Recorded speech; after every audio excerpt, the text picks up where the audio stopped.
La Commission européenne vient de présenter une proposition de directive sur l'utilisation des données des passagers aériens dans l'Union européenne. En quoi consiste cette proposition ? Les transporteurs aériens pourraient être obligés de fournir aux États membres de l'Union européenne les données des passagers de vol à destination ou en provenance du territoire communautaire pour mieux lutter contre le terrorisme, le trafic de drogue ou d'êtres humains si cette proposition est acceptée par le Parlement ainsi que par les 27. Pour la commissaire chargée des Affaires intérieures, cette directive est un élément important de la politique de sécurité de l'Union et elle donne des exemples. On écoute Cecilia Malmström.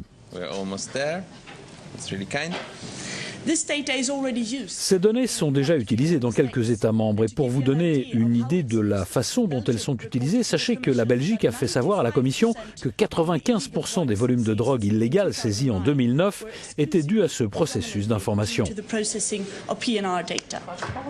La proposition de la Commission a aussi comme objectif de garantir la protection de la vie privée des personnes. Les noms des passagers, les dates de voyage, l'itinéraire, les données relatives à la facturation et au bagage, toutes ces informations deviendront anonymes un mois après le vol et elles ne pourront pas être conservées plus de 5 ans. Cecilia Malmström. Également très important, c'est que ce processus inclut l'interdiction absolue de transférer et d'utiliser ces données sensibles, car elles pourraient révéler l'appartenance ethnique, religieuse et l'opinion politique des passagers, etc.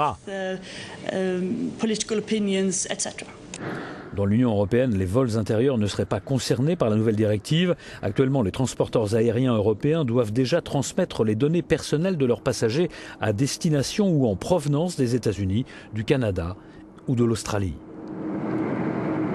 Pour en savoir plus, Europe Direct, c'est un numéro vert, un site web et un bureau d'information près de chez vous.